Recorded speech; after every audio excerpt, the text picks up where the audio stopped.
Welcome to Sports Trebuchet, issue number 26. I'm Marty. I'm Kyle. I'm Josh. Follow us on social media at Sports Trebuchet on Twitter and Instagram, or email us at sportstrebuchetpod@gmail.com.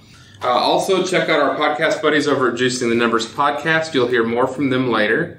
Today, we're going to be going over the football transfer window, the upcoming English Premier League season. We're going to talk about female athletes and equal pay from a reader suggestion. And we're going to be discussing... Reader. They read with their ears. And discussing our NXT live show experience and maybe going over a SummerSlam preview. So, let's get to it. The most important thing that happened today is the end of the transfer deadline. Josh, you going to take it? Sure, I can take it. The transfer deadline closed. Back to you. Riveting news at noon today. Fucking troll. That is the shortest segment we'll ever have on this podcast. That's it.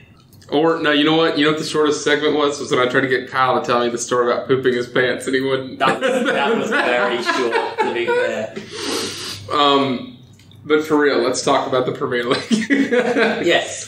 The transfer window closed at 5 o'clock today, English time, which is 12 p.m. Eastern, and for everybody else, it's whatever your time is. I don't know. Only two time zones that matter. I'm here. It happened there. That's all we need to worry about. Did you mention Central Time Zone? That's God's time zone. No. It's the perfect time zone. It's not God's time zone because it's on a minus. Surely God's time zone is the one that's the dead zero.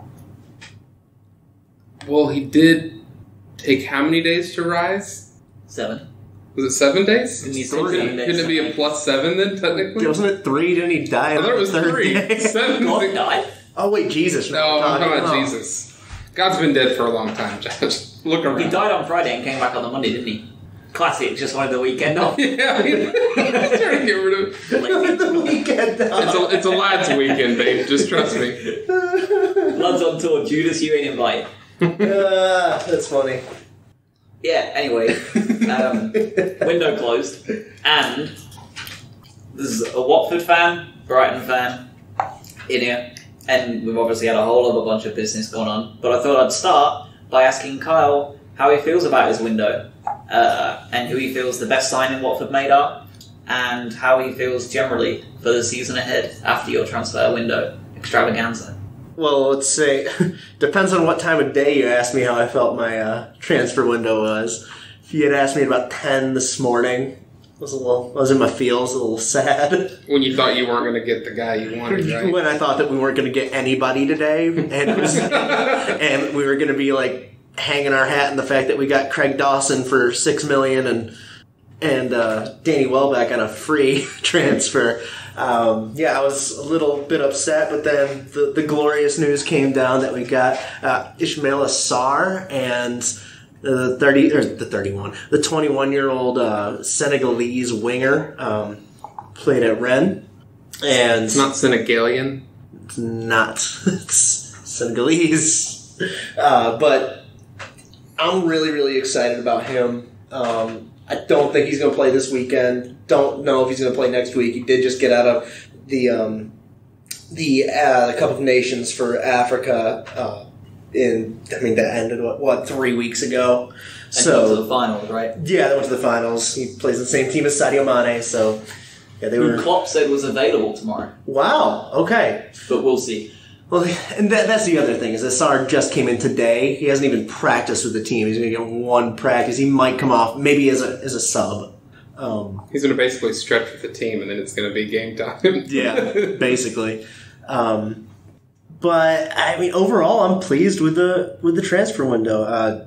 Dawson was a guy that we needed. We needed another center back, and he's getting rave reviews right now. We got him for pretty cheap, too, for what he could be for the team. Welbeck, we'll see. I mean, we've discussed this. If he's healthy, dude can play. Yep. It's, keeping him healthy. But I think this is a good situation for him because he's not being looked at as the end-all, be-all. You're going to be up front or you're going to be one of the wingers. We've got, up front you still have Deeney, you still have Gray. On the right you still have De La Feu. On the left you have Sarr and and Pereira still. So I mean, you still have Ken Sema. You got guys that you're not putting all your chips in one guy. So, given that, like you said, if he stays fit, it should be a good signing. I know it ain't your money, so like realistically, you don't care. But do you think you've got value for money when Welbeck is rumoured to have been signed for £5 million signing on fee and then $100,000 a week? Well, English. that's what you said he was asking for. Is it positive that that's what they signed him for? Right, we don't know because it's undisclosed. But he turned down several offers over the summer from teams because he stuck to his guns for that. Okay. Do you think he bent? And if so, like, what do you think the value for him is? I mean, it's tough to it's tough to say honestly because I heard somebody say that we should only pay him when he's fit. But a pay to play situation. Yeah, I've just this morning I asked Brighton fans about the idea of Daniel Sturridge, and the only responses I got were if he was on a pay to play basis, and I don't think they really exist anymore. Yeah. So I mean, because it's almost a pitch count situation, right? Yeah. Is that you can use him, but you can't overuse him for fear of injury. If he plays more than half the games this year, I think that it might be worth it. If he produces in those starts games. or just involved. He doesn't have to start, but I mean, if he's coming on as a sub in like the 65th minute, something like that, you're getting good minutes out of him. He's putting in goals. He's being creative out there. He's getting the ball into the right people's feet. That sounds weird, but if that's the case, he plays more. If he's playing 25, 30 of the matches this year, I think that it's a good signing at that point. Once again, I don't think he's going to have to he's not going to be put into a position where he has to be the guy, which is a good position for him. For sure. And then the other things that nobody really talks about is the fact that we didn't lose Decore. At this point, we haven't lost Pereira, we haven't lost De La Feu, and we sold a guy who played 15 minutes for us over the last 2 years for £20 million. It'd be pretty easy to work out then, because when Watford fires on all cylinders, their offense is pretty great, and they score quickly, or they can score quickly. They can. So when they go 2 up in the 15th minute, Welbeck doesn't necessarily have to play the rest of the game if they can hold that lead. Yeah, just sub them out at that point. Yeah, it's just whether 15 minutes. Yeah, sub them out at 20. What a terrible sub it would be. I still think that you're looking at mid-table for Watford. Overall, out of 10, what are you rating your transfer window at? Because not much got done, I'll say 8. Okay. Just because they addressed needs. They addressed things that they wanted to. They didn't do a ton. They did get some people into their youth, with Dele Bashiru and people like that. Football Manager legend, by the way. There you go. And Sam Dalby. And we'll see what... This is now a Football Manager podcast. There it is. It's going to be when FC take over Spain. Oh, Jesus. Or heck. The bait... I didn't even know what town it was. Yeah, it doesn't matter. They didn't do a ton, but they did what they said they were going to do. And I'm really excited to see what Sarr does. It really kind of hinges on that. If he comes out and he plays well, he adjusts the league well, then it's an overall win. Or in the next couple of years, because we've got him for a 5-year contract. So what number out of 10? 8. It's not bad. It's not bad at all. So to the other lad in the room, who is a Brighton fan. A filthy casual. Yeah. How do you... for me, I talk about it all day, every day, so I would like to see your perspective as, even if you are a filthy casual. How do you feel Brighton's transfer window went? Best signing, and all the stuff Kyle just said. All right, so where you both are more familiar with player names, right? Because I've already forgotten half the names that Brighton brought in. Like, I can picture them positionally. Right. I cannot. Can you picture Aaron Moy's head? So, like, for me, so, like, It's just nasty but thin. so I'm also getting filtered these opinions from you directly, right? Right. Because you're the man with the plan that has the Opinions that I'm giving you. well, you have the knowledge. Well, you have the knowledge of the club itself, but also exactly how it fits. Because all I ever saw, right, as I pick up Brighton as my team at the beginning of last year was half a season that was really great, and then half a season that was parking the bus.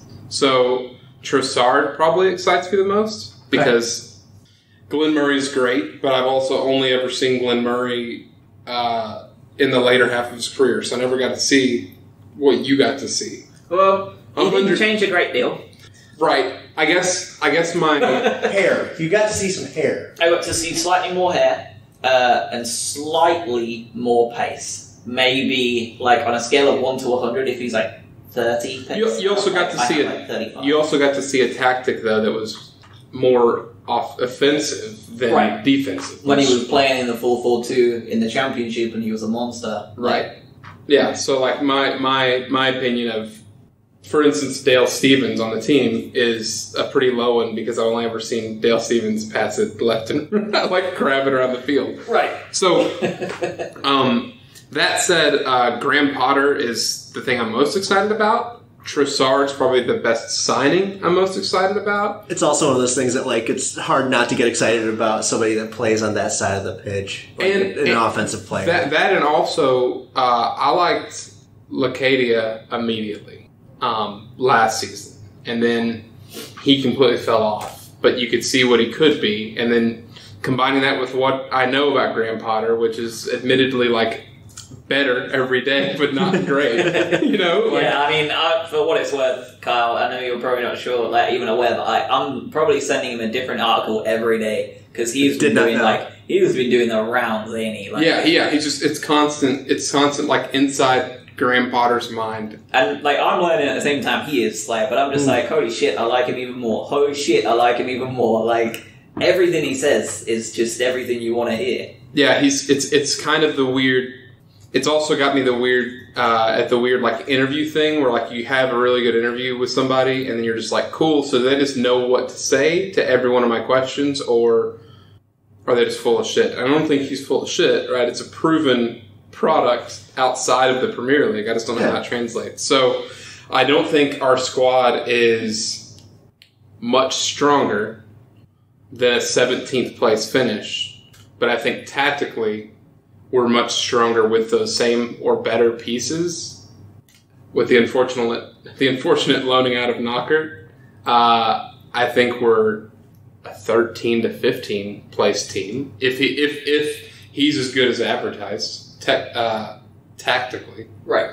So I feel probably a 7 out of 10, 6 out of 10, in that I didn't see us take any steps back. I saw us get younger players and get better.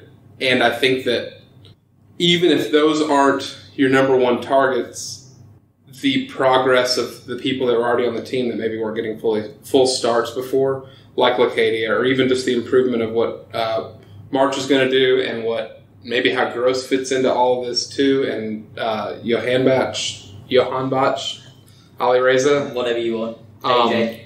That's probably, I'm more excited about that than any signing in, aside from Trossard. He does look like a monster. I immediately scouted him in Football Manager, and I liked what I saw. It was the Valencia friendly, and I'd watched him against Birmingham in the preseason, and I was like, yeah, he's like taking the piss. Like, he's incredibly good at this level in a preseason.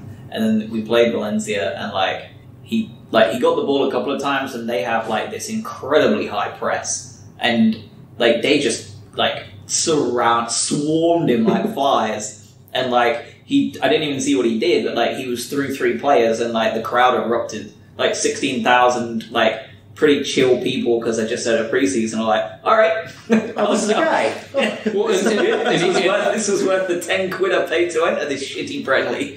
Well, and even just the reinforcement of him being a target for them to focus when he got the ball to swarm him like that, because I don't know if you have to put 3 people to swarm when Murray's touching it up high and trying to dish it. Probably says something about it. It just happens to be nice that time he broke through. If he does it every time, that's fine, because half the battle is drawing the attention. Right. From someone else. Somebody's going to be open at that point. It's like the inevitable, like the old Tampa Bay Buccaneers defensive line had Warren Sapp and Simeon Rice. And are both of them like phenomenal? Absolutely. Did both of them benefit for being right next to each other or being on the same defensive line? Absolutely. I mean, it can both from ways. a biased point of view, it's the story of the Bears defense right now, right? Yeah. Like, you have Khalil Mack and Hicks both on the front line. So, like, both of them alone are good. Well, Mack is more than good. But, like, together, it makes sense. When you have four, Jackson back you have a line of 4 people willing to clean up something. So if the first person doesn't hit the spot, the next person will. And if they don't, the next person will. So I feel like our team is deeper now, and with the full offseason with Potter, I think it's probably there's going to be more tools in the bag for him to use, and he'll be willing to use those tools than Newton was prior.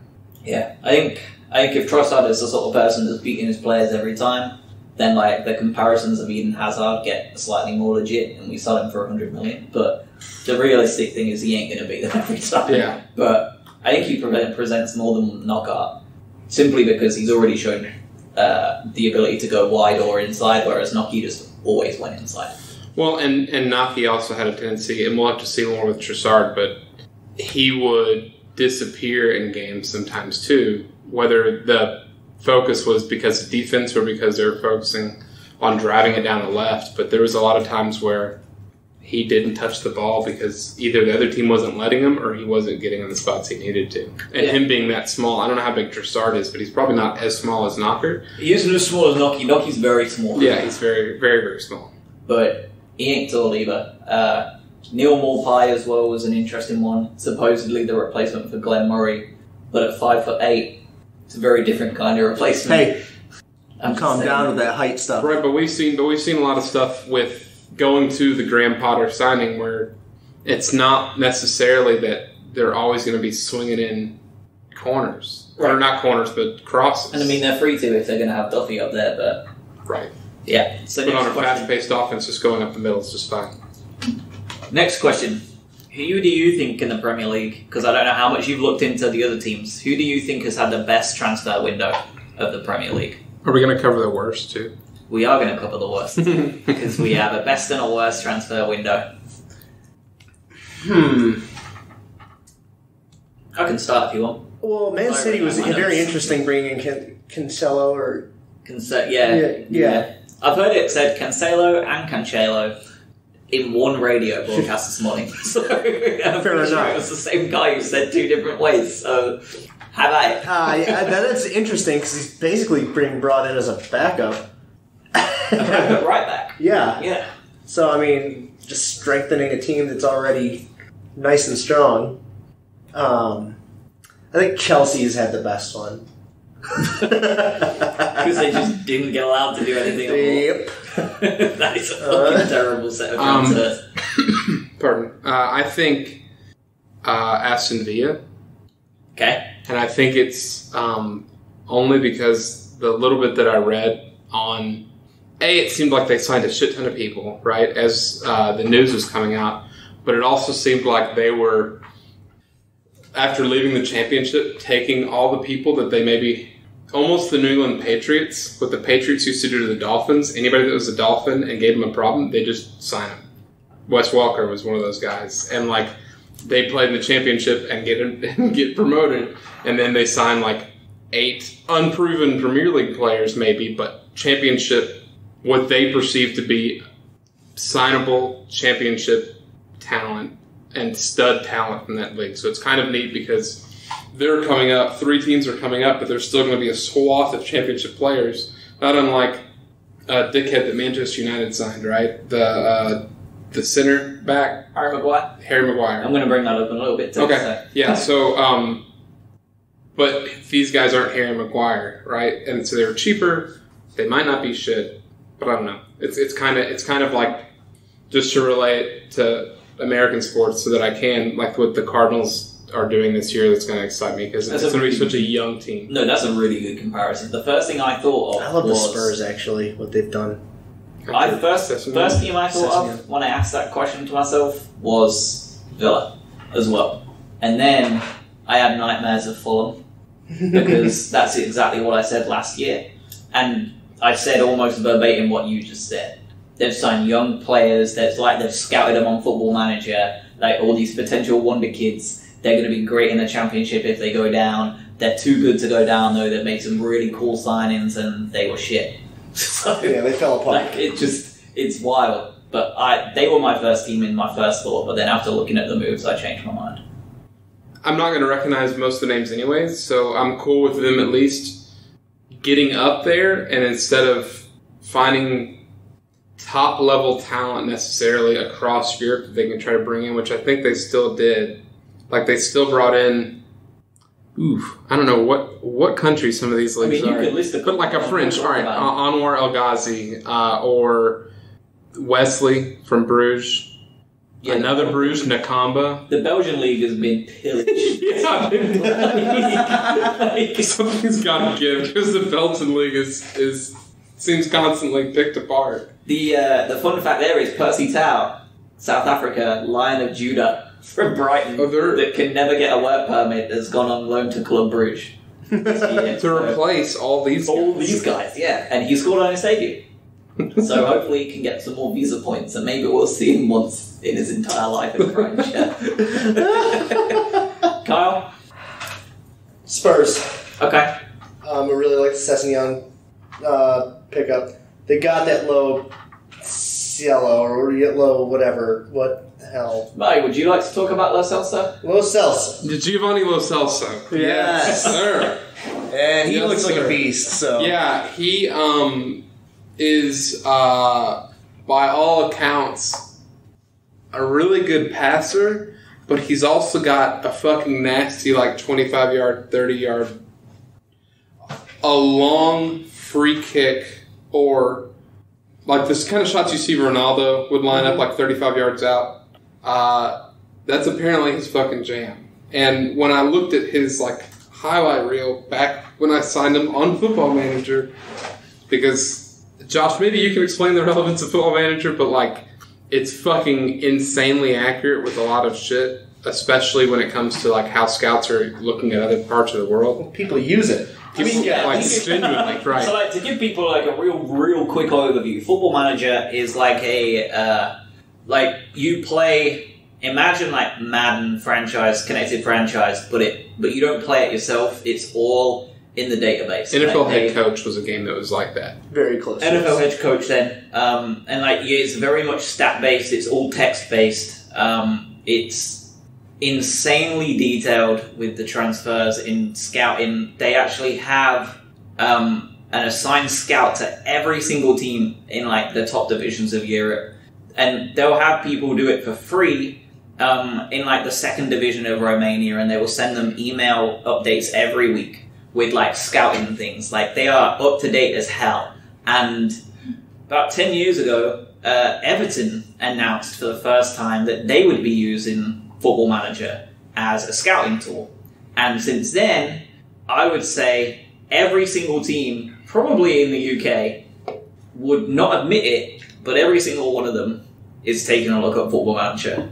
To just on the off chance. I think that Watford was sponsored by Football Manager at one point. It's because Watford, it's a guy that is a Watford fan. Yeah, Miles Jacobson is the mastermind behind Football Manager, and he is a huge Watford fan. Good for him. Which is why whenever you see any trailer, so Football Manager 2020, probably out in November, the trailer, all the examples will be Watford. Every year, the screenshots and everything. Good for them. And then, of course, they sponsored you, and I'm sure they're still sponsored. Aren't they the sponsor of the dugout seats now? It might be.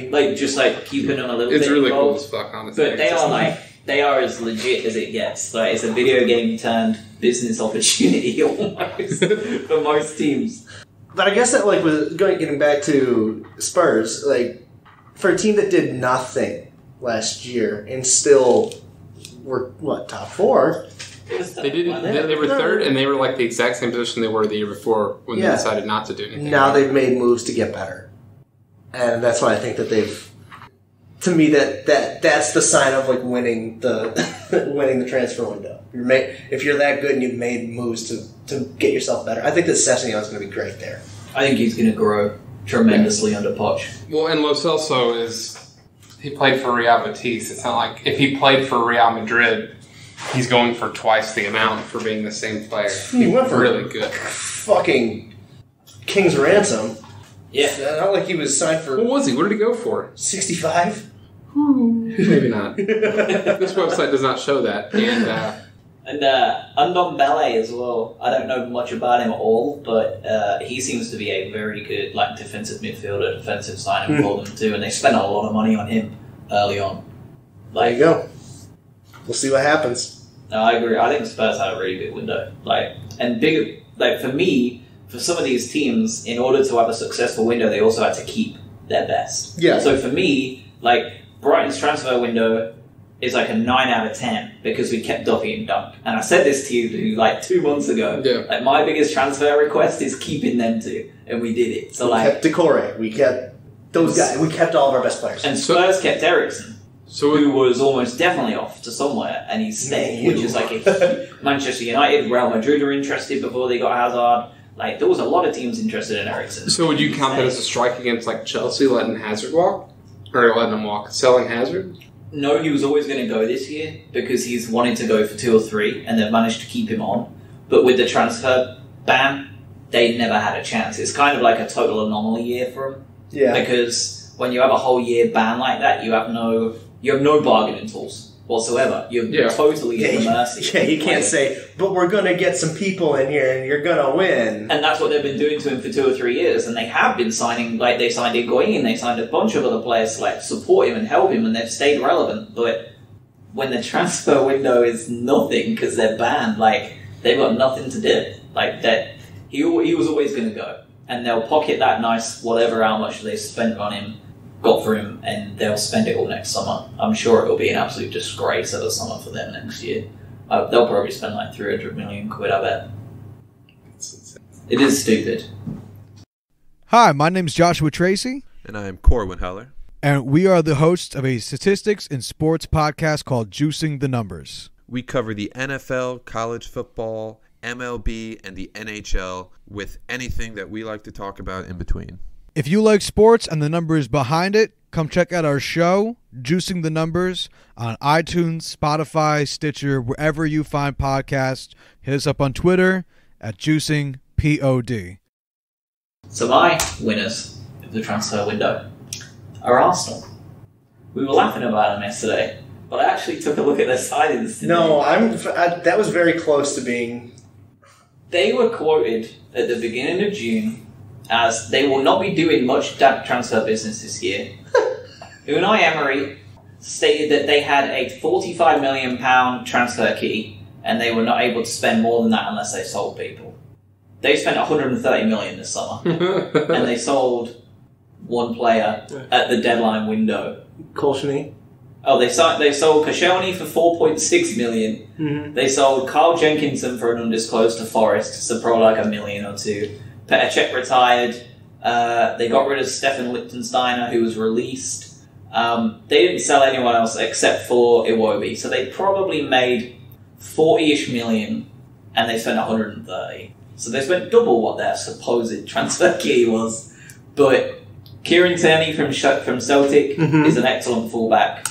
Funny story about him. That's a guy that when Marty and I were playing a FIFA dual player franchise that we started at your old house. Is that the guy? When we were both Brighton? I fucking knew I recognized that. Yeah, that's the dude. That's the dude. I was like, let's get a younger right back. Let's bring him in.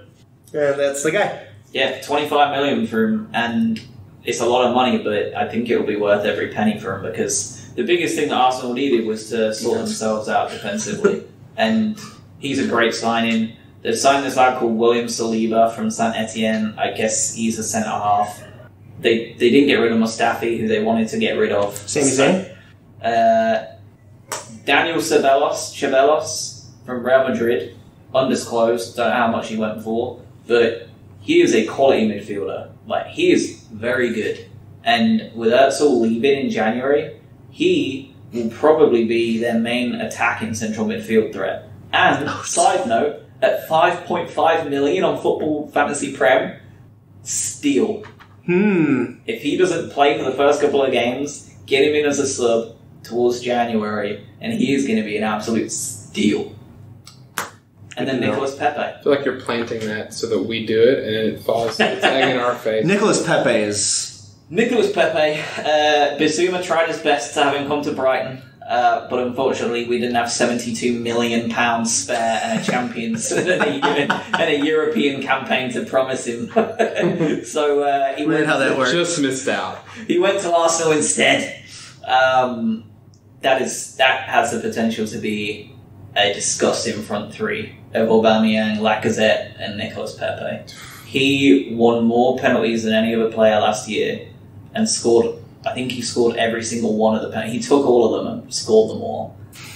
He is kind of like Zaha in that he wins fouls for days, but he's also incredibly chill. Like he hasn't got like the throw the toys out of the pram thing that Zaha has, and like a lot of those players have. Like he's also just like the prima donna bit. Yeah, I think they had an excellent transfer window, and after looking at it, like they'll finish top 6 comfortably this season. Really? Think so? Do you think they? Well, we can. Oh yeah, we can go they'll for be top 4. 6. Yeah. Do we want to just go over real quick whoever had a bad transfer window? Yeah. Well, Chelsea. You want to include Chelsea? It's a bit of a cheat code, isn't it? Really? It is. Personally, I want to include Everton in there just because they got denied a couple times by everybody. That makes me happy. Mike. Palace didn't have a great one. Palace had a real poor transfer window. Well, that and they never got rid of Zaha either, right? So now they're just going to have him be unhappy. Probably be a little bitch about it, They're going to have Boo Boo Face out there. And without Wan-Bissaka and everybody else, I don't know. They signed Jordan Ayew from Swansea, who has never been able to cut it as a Premier League striker / winger. They signed Gary Cahill, who's about 38 years old, and... Gary Cahill's the guy that I fucking hated. It wasn't the Watford dude. It wasn't Craig Dawson. He's slower than Glenn Murray as a centre-back.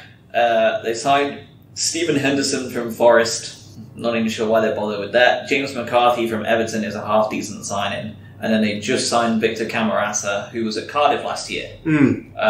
Half-decent signing there, but they've gotten incredibly weaker, as you say. Like, they got rid of Wan-Bissaka, who has not been replaced at all. They got £50 million for him, and they have not spent really a single penny of it. And Zaha doesn't even want to be there. I'm delighted to say I think they're in trouble. And they got Roy Hodgson, right? They do have Roy Hodgson. Isn't that your boy? Or no, who's the Newcastle guy that came in? Steve Bruce. Steve Bruce, that's your Awful manager. That's funny. Yeah, that's about as far as I go for bad. I can't properly judge some of these names out. That's that. Names out.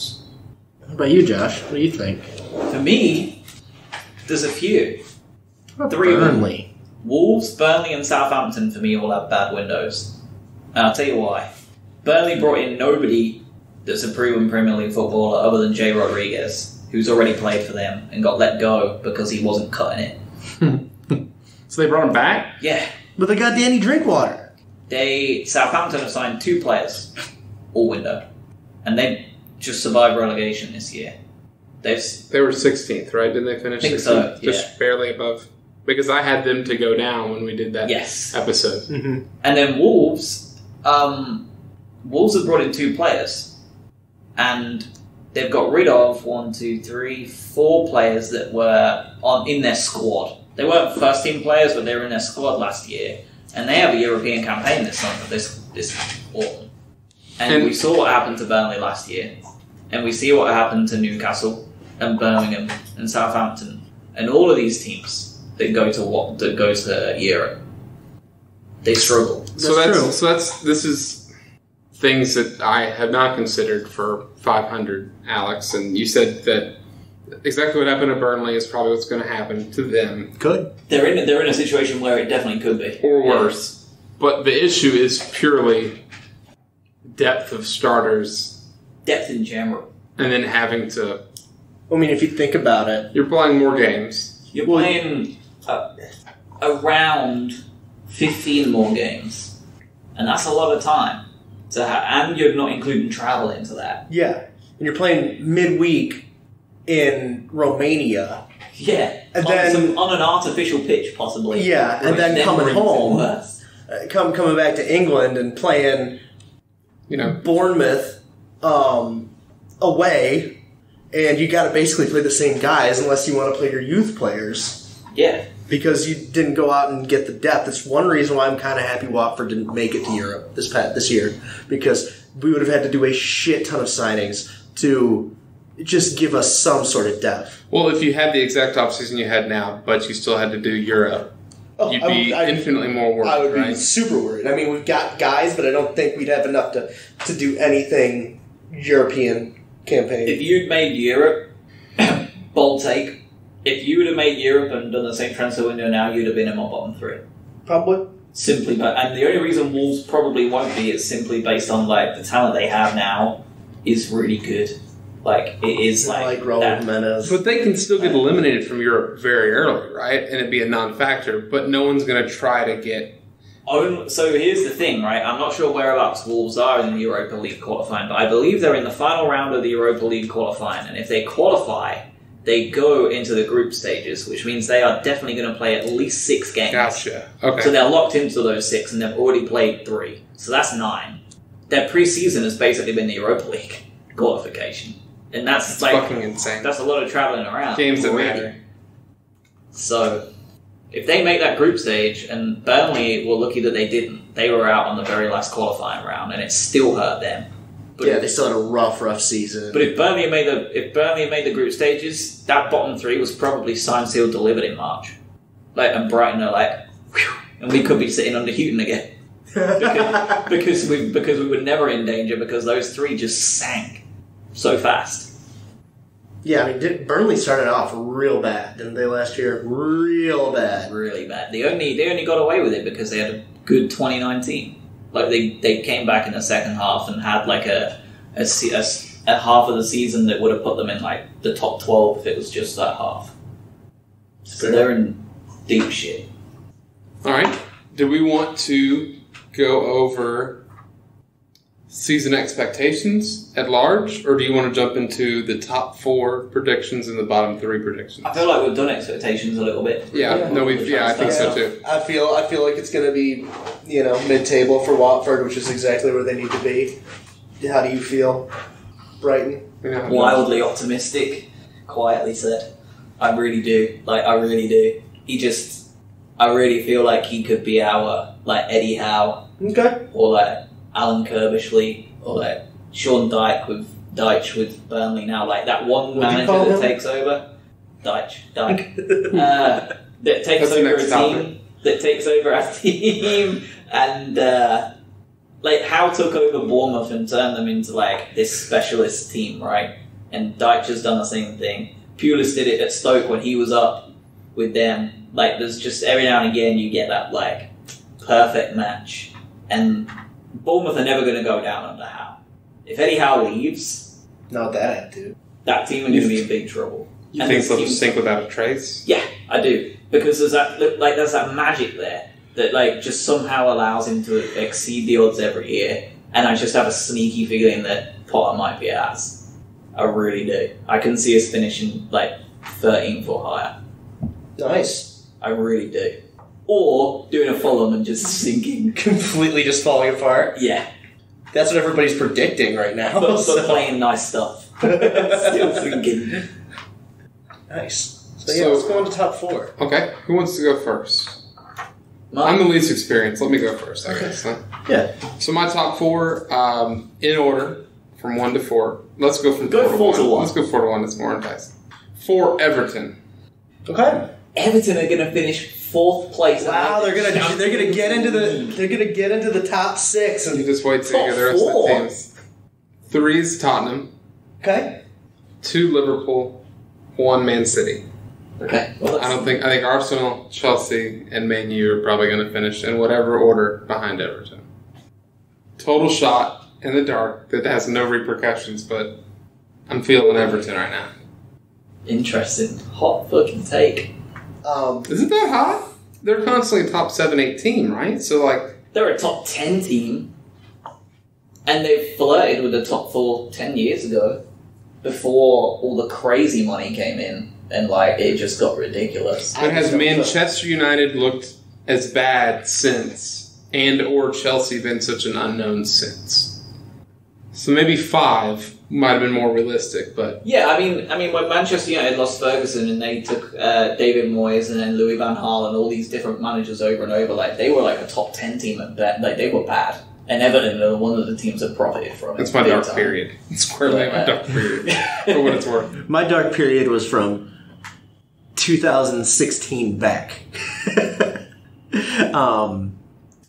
I'm going to go Arsenal 4, Spurs 3.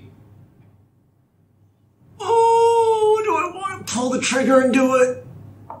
Does anybody want to give Liverpool the title? Man City 2, Liverpool 1. I'm doing it. I'm pulling the trigger. It's a brave take too. I know that I honestly think that top 3 is going to be kind of a close battle too, between Liverpool, Man City, and Spurs. You had Arsenal at 4? Yeah. So for me, it's much more boring. I'm going with Arsenal 4th because I really do think they're going to push on, and the other 2 are too unknown. Spurs 3rd, Liverpool 2nd, and Manchester City 1st.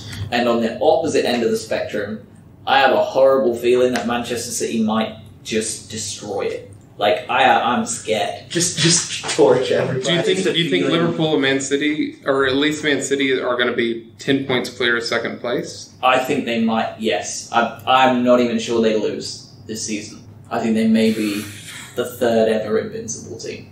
Like, truly. Like, there's just, again, like, a good feeling that I've got that just puts fear in me. Like, I just feel like this is going to be the year Pep gets everything right. And he wins the league. He probably wins the Champions League. They may even quadruple. Like, there's just something in my brain that's like, I don't ever want to play them, but I know we have to twice. Yeah. It's an unfortunate circumstance of being in the Premier League. That makes me feel real upset about watching the season. Well, it doesn't, because our teams aren't going to be sniffing it, right? Yeah. So, like, at least we can... Not with that attitude. Leicester fans everywhere. At least we know we have 2 weeks we can take off. Or at least 1 week we could take off. Hosting Man City, maybe you can get a draw out of it. No, that's just a 4-1 defeat. All right, same order then. Bottom 3. I will go first. Okay. And in no particular order, Sheffield, Norwich, Newcastle. Okay. And at 17, Leicester. Really? The way you talked about a manager being magic, right? I felt like their owner dying last year, because it happens in American sports too, right? Where like someone's tragedy helps push a team beyond what they're probably really capable of. And Leicester's obviously more capable than doing 17. I feel like this is just an utter collapse. Damn, it would be too, because they've had a good transfer window. Yeah, they've been okay. But teams have done it in the past. Like, it's not... I mean, it's a fucking bold prediction, but just as good as... I mean, when Newcastle went down the first time, like, 10 years ago, like, everybody all season were like, they ain't going down, they're too good to go down. And, like, that's kind of where the phrase too good to go down came from, was Newcastle going down 10 years ago. Because they were far too good to go down, and they still were shit and went down. So, like... You never know. That would be wild. And they came back up and placed 5th in like 2011 or something. We were looking at that today. Yeah, they didn't sell a single one of their players and kept them all and just like murked the league. My bottom 3 in order: 20, Sheffield. I just don't have any faith in that working. 19, Burnley. I think it's finally time for that shoe to drop. 18. I'm going between 2 teams right now. Okay. Brighton, who? Nope. And Hove. Yes, but Hove and Albion. It's I'm gonna say Southampton. Okay. And 18, 17 is Palace. Fair. We can only hope. No, you want it to be switched. I mean, if there was that low period, it would be nice, but... So my three, in order, bottom of the league, Sheffield United as well. No disrespect. We're going to all be so disappointed when they finish 12th. I think they've signed like good players. I just don't think they're like. I think they've signed good championship players, just like Huddersfield did that first year. Yeah. But I don't think they have that Wagner magic like we were just saying about 8 times. Like, I don't think that Wilder has the same thing, that little grasp, because Huddersfield were like the fairy tale team. Sheffield United ain't, like, they came up automatic, like it was easy. 19th, Palace. And I really hate them anyway. And it would kind of pain me to see them go, because I would like to just keep them at 17th every year, just so we can stuff them every year and then do it again the next year. Dunk on them. Yeah, literally. Yeah. And 17th, Newcastle. What about 18th?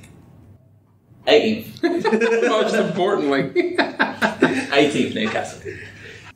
I do think 17th are going to be a surprise. I really do. I think it will be one that we don't see coming. Leicester is a bold prediction. Wolves, you said, potentially? Wolves, Bournemouth, Watford ain't safe from it. No. Any of those teams, I think it's going to be a giant cluster from West Ham. 10 down to... West Ham have moved really well. Like, the reason I say it for those teams in particular, Wolves because of Europe, Bournemouth because they're just weird, and Watford because of Gracia, however you say his name. If he goes to a bigger club in like October, November, December, like to a big Spanish team, like he goes to like Villarreal, like They're fine. I think they're in deep shit. So that's my reason for putting them in there. I think they're a decent side, but I think I think a lot of it hinges on the managers for those 2, 3, all of those teams. And if any of those managers ain't there, Well, I mean, you just said it about Bournemouth. they're in deep shit. If Howe goes, they're definitely down. Yeah. What would draw Howe away? Just a bigger job? Yeah. The right big He's job? been linked with the England job before, although Southgate's there now and he's already had an incredible World Cup, so they won't get rid of him anytime soon. But Pochettino leaving could well bring in Howe. He fits the mould. Young, develops young players. Blah, blah, blah, blah, blah. Like, that's exactly what they did when they brought in Pochettino from Southampton, because he was young, had good ideas, played nice football, brought up young players. Howe is the exact same thing. Like, it would be a sensible move. Okay, awesome. Well, that season kicks off tomorrow on the 9th. Yeah, Liverpool and Norwich. Yeah. Let's shift gears and kind of staying in the same sport. We got a question from a listener or reader. His name is Seth at HoganWS on Twitter. I want to see you guys go bold, and discuss female athlete pay. Which female sports athletes most deserve to be paid at the same scale as males, and why? So let's start on the first question in general, which is just discussing female athlete pay. U.S. women's national team demanded equal pay before their World Cup. They won the World Cup. It's been some time now, so we've had a chance to settle. And Kyle did a lot of homework on... Not a lot, but I did enough. I did some. He No spent pressure. hours. Jesus. Hours. He was very upset. Culling over all the data and He's now just on his information. pink, so I guess we know what his opinion is. Yeah. Jesus. Go ahead. Oh, okay. However you want to lead it off. So yeah, let's first talk about, I guess, the women's national team being compared to the men's national team. And a broad statement, yes. Do I agree with equal pay? Yes, but there's a caveat to that, and that has to be how much is the league that you're in bringing in revenue-wise. Because you've got to have a pool of money to draw from. That's the first and foremost. You can't just say, well, WNBA to the NBA. You know, you got a league that's bringing a ton of money and a league that just doesn't get the viewership, doesn't get the attendance, nothing like that. So they have a much smaller pool of money. You can't just say, well, we're going to also sign you to a $120 million contract because the league doesn't have it. The owners don't have it. It's just not... There's not a $120 million roster on the WNBA. Exactly. So, I mean, yes, pie in the sky, I'd love it to be all be equal, but yes, but at the end of the day, you're only able to get as much money as your league is allowing, what your financial situation is allowing. So that's the first thing. Now... The U.S. women's national team, though, weren't they very specific about it just being compared to the U.S. men's national team? Like, so yes. they're not wanting to be paid the same by like whoever the Charlotte or no, like the North Carolina. Yeah, so they're called. Like, they don't want to be paid the same there. That doesn't sound like a team name. No, it is. North Carolina Courage, is it really? I'm pretty sure that's the women's team. I saw it at the House of Soccer. Yeah, I'm sure it was the Courage. Yeah, yes. Well, yes, and it's kind of funny that you bring that up because this will kind of get into this conversation about the women's team and the men's team. First of all, you got to kind of look at revenue-wise. Are they bringing in the same amount of money revenue-wise? Now, since 2015, yes, actually the women have brought in more money than the men's team. Now, if you went back one more fiscal year, it does change it because at that point you would have had a men's World Cup run that would have pushed the men's team ahead of the women's team by I think it was $10.8 million. But in the last 4 years, yes, the women's team has actually gained more revenue. So in that light, yes, you should start to look at equal pay. They also did redo their collective bargaining. The women's team, the collective bargaining agreement in 2016, which helped kind of bridge the gap a little bit to make it to get it closer to equal pay. At that point, to give some statistics on that, they used a 20-game scenario before before using the prior CBA. The women's team, a women's national player would earn around $164,320 less than a similar situated men's national team player. That's 38%. Over a 20-game span. Yes. Okay. And that would be a top-tier women's player. Now, we're using the new CBA and using a 20-game scenario, with friendlies and things like that the Federation can control. Now a women's team member would earn $28,333 less, which is 89% of the compensation. So it has progressed at that point. But it's not 100% equal. The other thing you do have to look at with this is that they have a different payment structure. So the men's team, those players are all basically looked at as general contractors. They do not have like a base salary and anything like that they earn money from.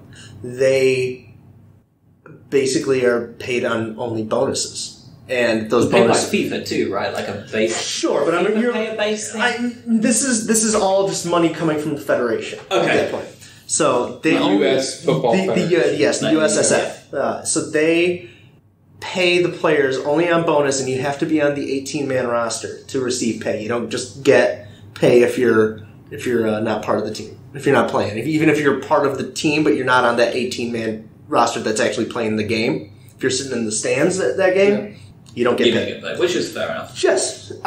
Women's team, they're actually treated like employees of the USSF. It's also tied into the women's league, as you brought up the North Carolina Courage. Yes.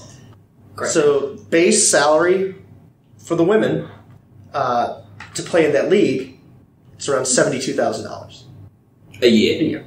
So they get that base salary, then you get bonuses on top of that. Also, if you're named to the U.S. women's team, you also get another $100,000 base salary plus bonuses, attendance bonuses, things like that. Do you have to play? No, if you're named to the team, you're getting. Okay, so if you're named in the squad, you get $100,000, Yep, in your bank account. Yep, under the table. But they also get benefits for being part of this. They get health insurance, they get maternity leave, they get adoption leave as well. For being for being a contracted, like being like an employee of the USSF at that point. Gotcha. So it's Understood. tied into to the women's league. It's like hand in hand. Yeah. Okay. So they've got two different two different contracts, two different CBAs at that point. The same way the men might not have to because they're signed to FC Dallas and presumably have benefits or whatever with that team, or they're playing for Chelsea and they've got those benefits and et cetera. And essentially, that's something. It's a little bit like the AAF at that point, where the league is kind of owned by. It's like the federation owns the league, and they're trying to maybe I don't know. Insulary, where it's basically it's all encapsulated in one because the women don't really have an option to go play for an outside league in Europe or Mexico or whatever because they don't really exist. And they do, but I don't think the money is there. This is a little bit more of a stable financial thing for it, and it helps to grow the fledgling league. They also, you have to look at the rights to play the games or to show the games on TV because that will bring in money. Where you really get to see the big disparity between what they're paying the men's national team players and the women's national team players is with the World Cup, and that's done by FIFA. So this past World Cup, the purse was $30 million. The winning team got $4 million. So it's $30 million to disperse between all the teams. Winning team got $4 million, so that would be the U.S. They then had to divvy that up per the CBA to their players. Right. On the other hand, last summer's men's World Cup, the purse was $400 million. France received $38 million and divvied that up between their players. So there's a huge gap right there. That's where you're really seeing the gap. I don't think that's right because I don't know what the viewership I think was pretty great for the women's women's World Cup this past summer. I think that is something that really needs to be looked at is the allocation of funds right there. But in America, right, it's not necessary that England set records every single game. They had more viewers every game than the game before. But it's the advertisers that are going to be driving that pot of $140 million. Right. And FIFA at large, but 400 million. I'm sorry. Okay. Yeah. Even bigger. So 400 million is coming from FIFA, but that's by way of sponsorships or advertising or whatever else. So I don't think. Do you have the viewership numbers? I don't. Okay. I don't. But I'm pretty sure that they were the highest that they've ever been. Oh, I'm sure they were. And I don't think it was like a huge drop off. Like that's just me speculating right there. I don't think it was a huge drop. So I have one thing that I just found here. The US viewership of the 2019 Women's World Cup final was 22% higher than the 2018 men's final. That is definitely driven a lot by the fact that there's a dog in the hunt. Yeah, USA, but you're right. USA was not in one entire World Cup in that scenario, and then the favorites in the other. Correct. So I mean that's you have a dog in the hunt. It's also easy for anyone to understand why they're saying like why aren't we paid the same? Because why should a 12th man in the NBA make more than the top scorer in the WNBA based on role or whatever? And it goes back to that same argument, right? Revenue that comes into the league. But you also, I think the thing missed largely is not only in America, right, but like female sports in America male sports had a 50, 100, whatever year head start. Mm-hmm. And it's probably even greater than that, for instance, in like Japan. Like Japan, there was one club league team for the entire country in the mid-'80s. One entire one. And every older generation and the women that were playing, now women, then girls, that were playing in that league were told that they're not doing, right. And you just look all over the world. a large sect of the world that still looks down on female and women independence or their ability to do whatever. Sure. So, like, it's understandable. We're going to talk about Crown Jewel this weekend. Yeah. Speaking of Crown, but that's exactly the point. Is if everyone got to start at 0 at the same time, then this probably isn't a conversation because women's sports, female sports would have been able to grow just as male sports were. Mm-hmm. But that isn't the case. And I would imagine that the rate at which women's tennis or women's golf or women's basketball or women's soccer is growing at a more fantastic rate than the male counterparts back in the late 1800s or 1900s or whatever. So I think it's going to get there. I understand them wanting them. I understand the female athletes wanting to get to the equal line quicker, but it's still a carriage before the horse situation because you still got to have. It's not running on donations, and they're all worth every penny. But in this system, it's as the market defines. Yeah, like period. Now, one thing that is weird is so you have that base salary for the women's national team players. The men's team, if they lose a game, they still get a $5,000 bonus for playing in the game. So if a men's team loses that 20 game scenario, loses every game, then they make the exact same amount as the women's team if they. For just being named on for going and winning, and because that's what they're probably going to do because they're great. Yeah. But that does seem a little weird that you're giving somebody $5,000 to play, but it is a contracted out work at that point. So, but off pure stadium revenue and advertising, I understand where that money's coming from. Sure, that was another interesting thing in the Washington Post article that I read is that the Nike chairman came out and said that the highest grossing jersey this past year was the women's national home team. I think you've also got to factor in that men's football in particular, there are plenty of players that want to play for their country, but you've also got to incentivize those players to leave their clubs to come play for your country. So they give international breaks. For that exact reason. Yeah. But you still don't have to go play. If you don't want to, for the chance of injury or anything else. The same reason the NFL schedule getting blown up. So, if you're Pulisic and you're at Chelsea and you're having a fantastic year, you want to represent your country, understandably, but maybe you've got a really busy Europe schedule too and all this other stuff, and maybe you don't have 80 games in a year in you, so you can cut it down to 72 or 65, and those incentives would maybe help push him into, I'm guaranteed at least $100,000 this year extra by representing my country. Mm-hmm. You don't have to play for your country, is what I'm saying. Yeah. So I understand even in a loss, them making money because they're going to want to still. Well, yeah, you can't just if they're all contracted out, you can't just say, "Oh, you can't play, we're not going to pay you." Right. yeah, because you don't get a base salary. But. Once again, I mean, I 100% I agree with equal pay, but the league needs to be making money. In this situation, I feel like the U.S. is controlling as much as they can. If you really wanted to get really weird, you could say that the men's team goes out and they don't win the World Cup, but they still make more money during a World Cup lead up.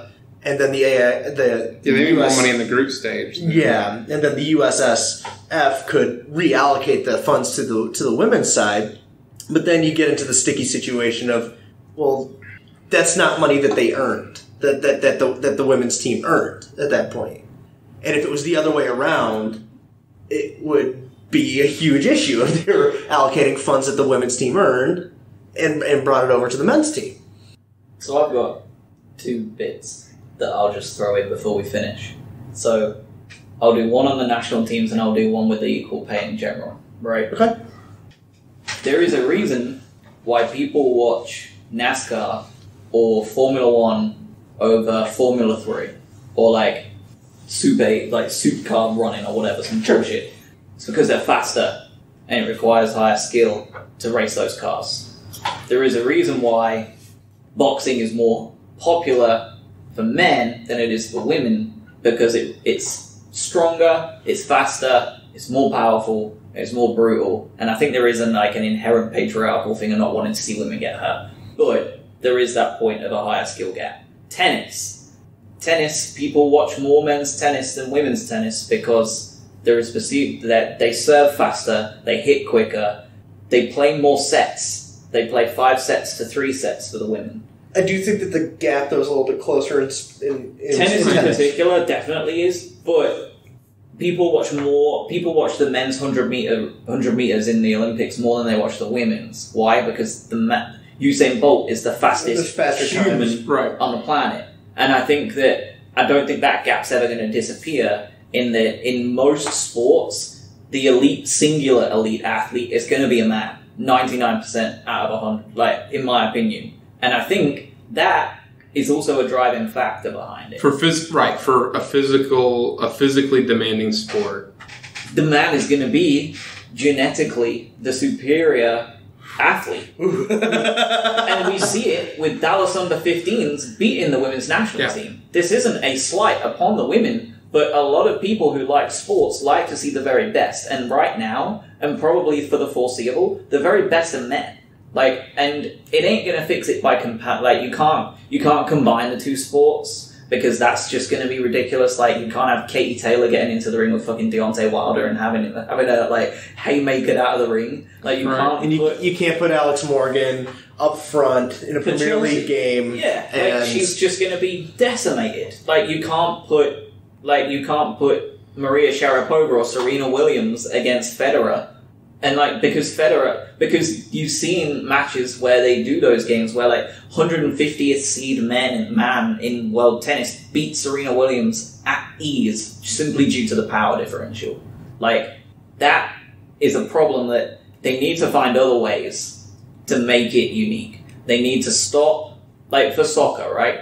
And there was lots of women on the radio that I was listening to at home that were calling for a revamp in the way that soccer fields were made, right? You remember me telling you that? Yeah. They said that it was time to stop competing with the men and just make their own stand and make their own sport.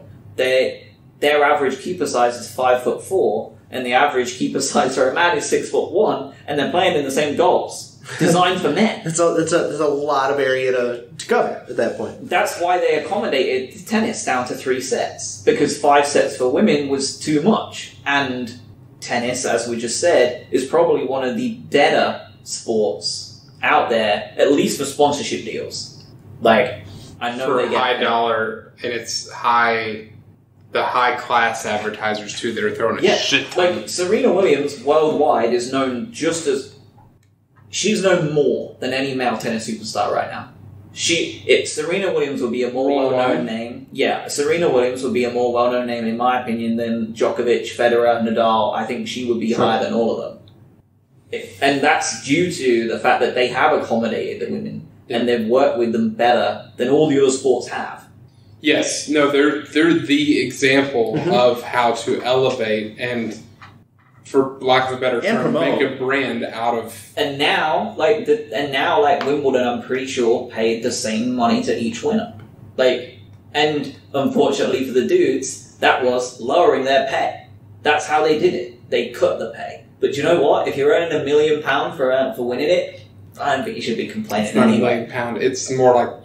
It's a lot of fucking money. $1 million to win Wimbledon. It was $1 million. Was that it? Yeah. God. Because you don't take into effect the fact that Djokovic is also sponsored by a laundry list of companies that are paying him 5 times that. And then my second point is slightly more controversial. Why should you be paid for representing a national team? Or it should be an honour and a privilege.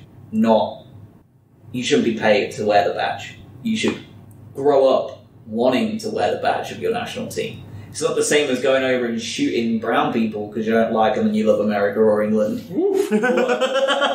I'm not asking for that kind of nuts patriotism, but when I was growing up, I wanted to be Alan Shearer. I wanted to play for England more than anything in the world. A lot of people, and everybody should. For what it's worth, a lot of people put on a gun to go shoot people and innocent people across the world for America because of the pay. Well, then even more so. Because they can't afford college or because whatever. My view is, and it's been this way for a while, that if you're playing for your team, if you're called up, you shouldn't be paid. You should be... Men, women, no matter what. Yeah, no, I don't care who you are. Yeah. Honestly, I mean, reimbursed, obviously, right? For America's paying your flight. You're not going to have to pay a penny of your stuff. You'll be fed, watered, bedded in the beautiful hotels that they do, fly first class as they do. But you're not going to be paid a salary for that. You'll get all your sponsorship deals, which are like disgustingly high, but you're not going to be paid a wage to play for your national team. This is like the highest honor in your sport. So you think that also goes over to Olympics at that point too? It already does. Oh, okay. Like, we already fuck the Olympians over. Like, we should be paying the Olympians way more than we do. Like, in terms of their sponsorship deals and their allowances for their investment into their sports. The world doesn't pay Olympians enough in terms of, investment for their sport. And the benefit, well, you're saying those winnings are spread throughout the players, not through the federation for each respective country and their youth system, right? Or are they? What happens is, if you take all that money away, you take all that money that you're paying the US women, English women, English men, US men, Spanish women, Spanish men, you put it into grassroots football. And actually improving the sport. That's £100 million that's going out to all of the US for kids, for their equipment, for their gear, to get better. We're not lining the pockets of millionaires. They should be honoured to play for their country. That money should go to the kids to make the next generation. Well, I think the argument is that the women's national team are not millionaires if they're a 16th person on that team. Right. Other than maybe you get the advertising money if you're the Alex Morgans of the world. But when you play in your respective leagues, you're not even touching the money, and that comes back to revenue. Right, that goes back to the original argument of just like the money's not there to pay. But then if your money isn't, but neither is the 50th seed woman in tennis, neither is the 60th seed man in tennis. He's not being paid. He's probably being paid less than most of he's probably not being paid $72,000 a year, guaranteed. He's probably having to earn it in tournaments. These lower level athletes are also elite as hell. Don't get me wrong. If we stepped onto the court with a 100-seed tennis player, man or woman, they would make us eat shit. Yeah. But, if they're not good enough... male or female tennis instructor at any random golf course over here that has a tennis court next to it is going to spank my ass. Yeah, same. Right. But my view is, if you're an elite level athlete at any sport and you're being asked to represent your country, you shouldn't be paid for that. You should be privileged to get the call. And if your team isn't paying you, if Sussex County Cricket or fucking North Carolina Courage or Manchester United or fucking Liechtenstein Basketball League ain't paying you enough money, that's on them. And that's a lower thing that you need to fix up. You need to do that from the inside. And teams and clubs and federations are doing. Well, they've done it the exact right way, right? Which is to increase interest in women's soccer so much that now there's a TV deal for a low level, the women's soccer league, which happens to play at a low level. Yeah, and with those games comes the spotlight, and with that spotlight becomes sponsorship deals, and with those sponsorship deals, you're probably being paid more a year to be the 11th worst player on a women's US women's national soccer league team. You're being paid more to be the 11th worst player on the North Carolina Courage than you would for the entire year of playing for the US women's national team. That $100,000 is you're probably being paid more on sponsorship deals alone from Fox, just Fox, because TV deals are outrageous. Right. And so there you go. There's the problem solved. You did it the right way. You sort of didn't see the forest from the trees. You kind of got yourself caught up in something that's not, in my view. Yeah. Well, it's also been tried to be done with the WNBA. They have a TV deal with ESPN. The games are played. And they've got a 2K deal. They're in the 2K. Yeah, they're in 2K. And the comment sections of those tweets are... I'd rather not see them, but I saw it trending. They're rough. The WNBA are now in 2K. Which is awesome. Just imagine the amount of money they're being paid. Well, but it's just also the media coverage too, right? Exactly. There's in media clicks pay money, right? So who's going to write for the? I don't know what the women's league is called, but if you have a chance to write for that, or write for just Brighton or just Watford level content, what's going to get you the most clicks? It's probably going to be the latter, right? Yeah. So like by miles. And I think the market, being a very vague term to say it, will catch up eventually, but they just got to keep being as consistent as they've been, not just on the national stage, but boxers are so good now because they've had how many years to study the best boxers. Right. And female sports don't necessarily have that equivalent. Sure. Like they've had to start late. Right. Like WNBA players can have watched NBA their entire life to draw inspiration or whatever it is that they practice and stuff. But there's still some stuff, like you said, there's a line of stuff they just might not be able to do. There's I'm not expecting a 5'9", 6 woman to go out there and dunk on somebody. Right, like they can their NBA counterparts, perhaps. Yeah. So, and we're not like that's also that's a real life comparison too, though. Like we're not expecting a 23-year-old college graduate to be producing results at the same level as a chief executive because they don't have 40 years of experience they have, and it isn't the 23-year-old's fault. And it isn't Alex Morgan's fault that her sport hasn't had the development. It ain't her fault. And it's not the guy's fault that's been in the thing for 40 years either. Exactly. Right? Like US men's soccer hasn't been running this agenda against the women's soccer to make it, like, they're not banning women's soccer, and maybe they did, I don't know. like, we haven't been... But that would have been society. And even then, it would just been the faux pas, not faux pas, what's the fucking right word? The taboo nature of females not being, which is still there, and I'm guilty of that. When they show the boxing and they have Katie Taylor box, I feel uncomfortable watching them two beat shit out of each other, and that's purely based on my own issue with seeing women fight. And that's not like I'm not saying it's acceptable. I'm just saying like that's just how I feel. It's because you grew up with your little sister beating the shit out of you, though, didn't you? No. I told her for frog splashing once. All right, I think we've exhausted. I think we've skirted the issue enough. We haven't skirted. I think we had a really good conversation about it. Smash the issue. I think at every angle. I think I'll just say it outright. Pie in the sky. Yes, would love women's, men's to be equal.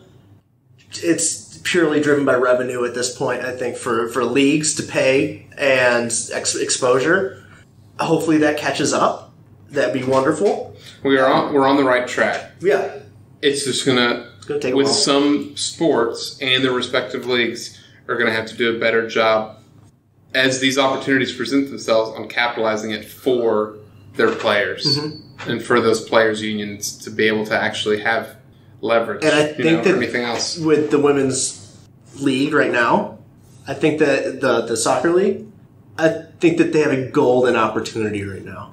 It's the best one they'll ever have. Yeah. And if they you've got an extremely marketable person in Alex Morgan. Yep. You've got Megan Rapinoe, who's also extremely marketable right now. Based on the audience, those two hit every spectrum you want. Yes. And like every age group. And ESPN has said, we are going to show their games the rest of the year. Market those players. Yeah. Yeah, there's 9 teams. There's one level on the pyramid. And it's existed for 6 years. You can't expect a league like that to MLS has existed longer and existed in another form before it was called MLS, and they're not sniffing the type of money or development that other countries are. And maybe if you do get enough, behind it, where right now it feels a little bit like the AAF, where you've got an overarching organization owning these teams. Maybe they can move away from that business model, move into one Once where it becomes you have profitable, you can become your own entity, and then that's when you get the money in there, and you can start to it snowballs. Yeah, and then you become this fucking massive organization if you play your cards right. Mm-hmm. But this is the time. Yeah, this league, the league in America specifically, has a chance to be the premier league of women's soccer. And if they play their cards right, it'll be really easy for them to do. Yeah, and they better do it this year because with the FA Women's Super League in England got turning fully professional last year and now starting to invest, and the FA putting a lot of money into them, they better make advantage of it this year, because otherwise by 2022 Alex Morgan will be playing for Arsenal ladies. Yep. And the best players in the US that play for that women's national team will be playing over there. Because Manchester City and Arsenal and Brighton are putting a lot of money in as a club supporting those players. And North Carolina Courage don't get that because they're not partnered with a Charlotte Independence. And if they were, what are they able to do? Right. Really, it's on the responsibility of the Panthers or the Hurricanes to come together and say, this is a team we want to build up as a Carolina representative. Yeah, it's helping represent or to mold the atmosphere that is going to be needed to thrive. Cool. Okay, so we have one or two topics to cover. Do you want to go straight to the SummerSlam preview? Probably best. Okay. Let's do it. We've gone on much longer than I thought we would. Not that I'm That's cool. complaining at all. All right, I'm gonna just read off the matches here, and if you want to, you can stop me, or I can just do them all and tell me what you think about whatever one it is. Okay, and we can spring also into, Raw and SmackDown over the last few weeks because we haven't talked since Heyman and them took over. Air quotes took over. Drew Gulak versus Oni Lorcan for the Cruiserweight Championship. Goldberg versus Dolph Ziggler. Trish Stratus versus Charlotte Flair. AJ Styles versus Ricochet for the United States Championship. Finn Balor versus The Fiend Bray Wyatt. Kevin Owens versus Shane McMahon. Bayley versus Ember Moon. Kofi versus Randy Orton. Becky versus Natalya for the Raw Women's Championship. I also forgot to mention the championships for Bayley and Ember is the SmackDown Women's. And Kofi versus Randy is the WWE Championship. My bad. And then Brock Lesnar versus Seth Rollins for the Universal Championship. And I imagine there's probably going to be one or both of those tag titles defended somewhere on the pre-show. But that's the confirmed card currently. What stands out to you on this card the most? I'm intrigued by the Kofi Randy Orton match because there's so much history right there. Both of you, especially, knowing that history, right? Yeah. And watching. I think that helps the longevity of it. I mean, I'm excited for it in general. And I wasn't there for Kofi v. Randy version 1 at SummerSlam back in whenever. But I thought that was a great built-in story. It was right there for him. It was. That's free real estate. The first thing I noticed is, what do these things have in common? Goldberg, Trish Stratus, Shane McMahon, Brock Lesnar. Attitude Era. Part-timers. Yeah. At best. And they're all being used to squash people. Because Goldberg's going to squash Dolph Ziggler. They're being used to put asses in seats. They should be used to put people over, and they're going to be used. Only one of them is going to be used to put someone over out of those four. I think Charlotte's going to beat Trish, and I think she's going to heel it the fuck out of it, and it will put her over even more as if she needs it. But the other three, Shane will probably beat Kevin Owens. God, I hope not. Well, it's Kevin Owens' career on the line. So. They'll find that. Which doesn't mean anything. It means nothing. It means nothing anymore. Brock Lesnar will beat Seth. I think so. Never to be seen again until the Royal Rumble. And Goldberg is being given a match just to make up for his Saudi Arabia shit show, just like Taker was last month. Yeah. And Ziggler is the perfect squash because he will do sell all the work for it. And sell the fuck out of that minute and a half match. Yep. Yeah, and this week they blew off two matches that could have gone to SummerSlam in Alistair versus Sammy. Yep. They blew that off on SmackDown, which was a great match. And then the SmackDown, the women's tag titles with the four-way, which was a phenomenal match too, with Bliss Cross. I think I heard him called. They need to do some terrible remix of Criss Cross will make you jump. Can you imagine? I feel like the card is also kind of small. I'm okay with that. The Cruiserweight will probably be on the pre-show, right? And there's probably going to be one more, which will probably be a tag team match. I think you're spot on. They'll just throw on a tag team match. Yeah, Revival versus Usos or whatever version of that. Usos can't travel right now. Yeah, to get a driver. But then we have 9 matches. Oh, and also rumored Roman versus Buddy Murphy, potentially. So that's not going to be a weird show. Low key, that could be a really, really, really cool match. So say there's 10 matches, if you include that, right? There's a lot of people on here that are going to have short matches. Goldberg is going to be a very short match because he can't work that long. Right, 10 minutes max. Trish is going to be 10 minutes max, right? Because for the same reason. I don't know, she spent like 20 minutes in the Rumble. I don't know that's different than doing an actual match, but she looks like great. Like in every aspect. I do worry about it though. I still think it's not going to go on Raw. And then you got Brock. That never will go. Yeah. And even his great matches, even his ones against like AJ Styles and Daniel Bryan, they don't go more than 10, 15. Well, I think they're just going to spend... It'll spend 10 minutes before the bell rings. They'll spend a lot of time just injuring Seth Rollins and watching him crawl around a lot. Yeah. Because he's already been doing that. I don't even think that the Bray Wyatt-Finn Balor match even starts. I think you're probably right. I think that's their way around it, is to keep Finn strong, is that Bray Wyatt, before the match even starts, Bray Wyatt attacks and beats the fuck out of him. Gives him a mandible claw, gets out of there. So then you've got... Like Finn Balor comes out, he's in the ring. Maybe doesn't even make it to the ring. So at that point, you have 5 matches to last another 3 hours. Normally, that's not a... More matches, maybe, but it's not a problem. Because AJ Styles versus Ricochet is great, right? Yes. The problem is that those are also filled with, specifically, Kevin Owens versus Shane McMahon. Right. Which is going to go on forever. Which is going to go on longer than it should. Well, far longer than it should. Yeah. Well, I think that, and I also think that the Trish-Charlotte match is going to go on longer than you think. Yeah, that's probably going to be 18 or 20 minutes. Yeah, especially since in Toronto. The same thing with Natty and Becky. I think that's going to go long. Yeah. I didn't write that off. I think that will go a decent time. Yeah. I do. And I think Bayley and Ember will go a decent time. I think Bayley and Ember might be one of the best matches of the night. I think it'll be super fun. I also heard a very interesting theory to kind of piggyback off of my Bray Wyatt thing. Okay. Is that he does what I said, but he shows up later in the show, and after Goldberg squashes the fuck out of Dolph Ziggler, he does his whole attacking legends thing again, and he shows up in the ring in Mandible Claws. So he's kind of doing like the Randy Orton Legend Killer gimmick, except it's Ramblin' Rabbit, and he's got a death mask on. We'll bet. That'd be fun. It would be a good way to use Goldberg to put somebody over. That's true. Also, seeing as what he's going to probably do to Dolph. Yeah. I did see a GIF the other day that said Dolph after he receives the first spear, and it was just someone doing tumbling, like doing like 5 backflips because of the way he sells. It's going to be brutal. I worry for Dolph. It's going to be so stiff. As is the way with WWE in the world anyways, right? This is going to... The last pay-per-view kicked ass from like top to bottom. It always does. That's the problem. The ones that like you just have shit build up, and their card ends up being really good, and it's a really fun pay per view. That's what everybody says. It's like you look at all these cards, and they look great, and they just don't know how to get there. Like the Usos, they don't know how to drive in a straight line, and they're all over the fucking place. In a straight line. So Facts. Like I think that.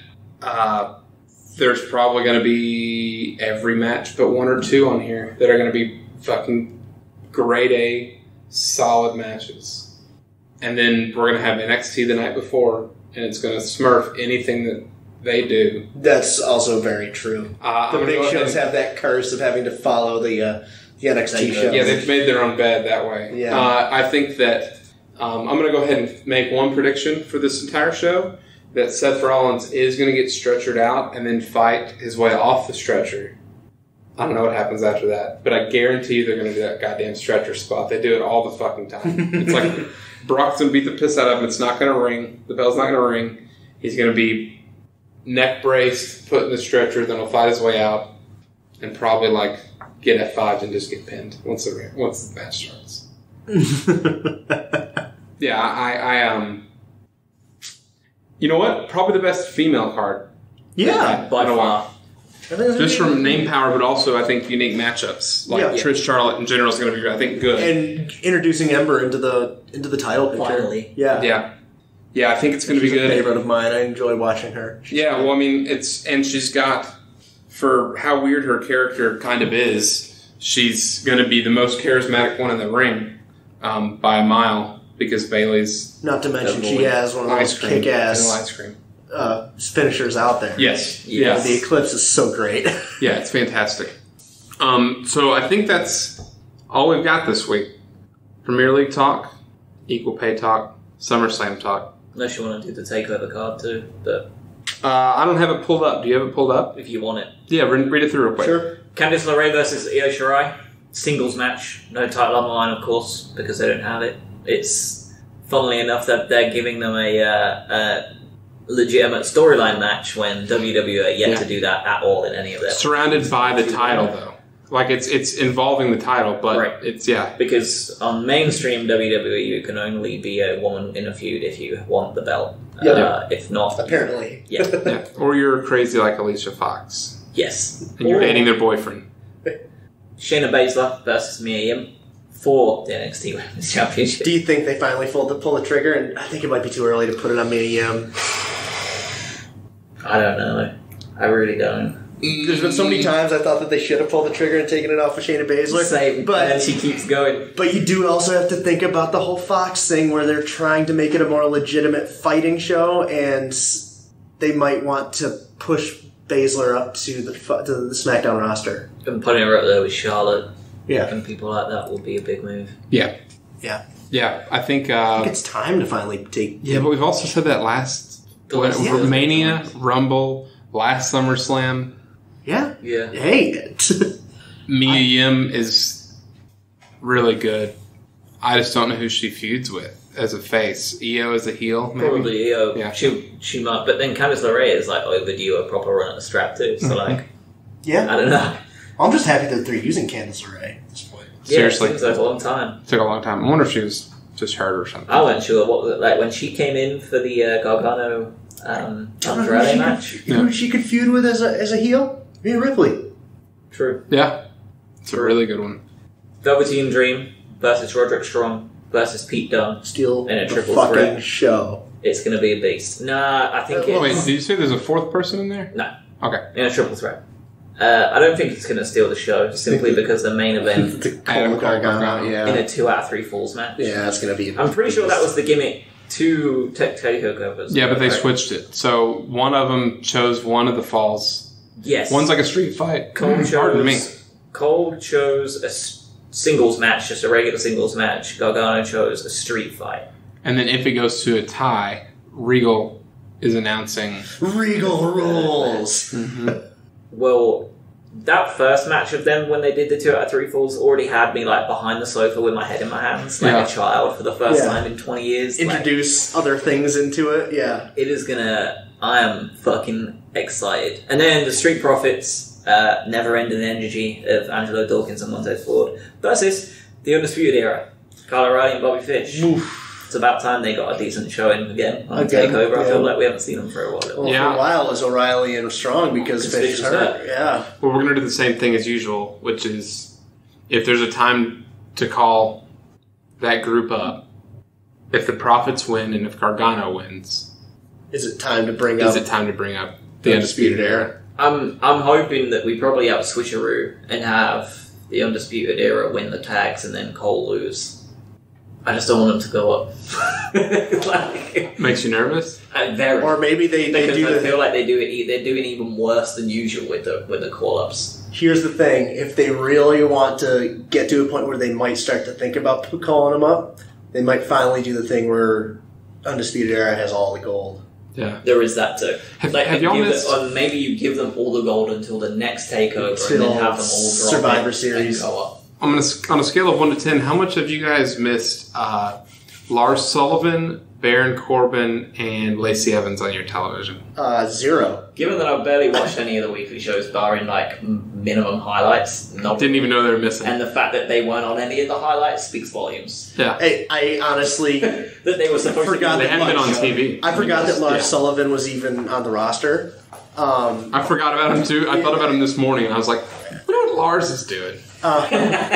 Probably less than us. Because I was listening to a story about Harley Race and his big hands. And I remember Lars being that was his gimmick, that his hands were so big. But yeah, and I was about to say, I mean, we haven't seen Lacey in a month. What a shame though for Lars, because how good was he in that ladder match on NXT? Like He was not the glue. He was the wood post, I think. But I think Right. he's still a good. I think he's a good but he wrestler. was phenomenal. Yeah. And I thought he was going to be like that- a legit guy they could bring up and be a working monster. And Yeah, like a baby Braun. Baby Braun, indeed. yeah, Guys, thank y'all for taking the time. We will be back. Kyle and I will be back next week for college football. And then 2 weeks from now, it'll be the three of us, and we'll probably be talking NFL. SummerSlam, Maybe. NFL, Premier League opening fixtures, So much stuff. we'll be getting deep. Do we in need it, a though. second bit of show? Marvel. Too.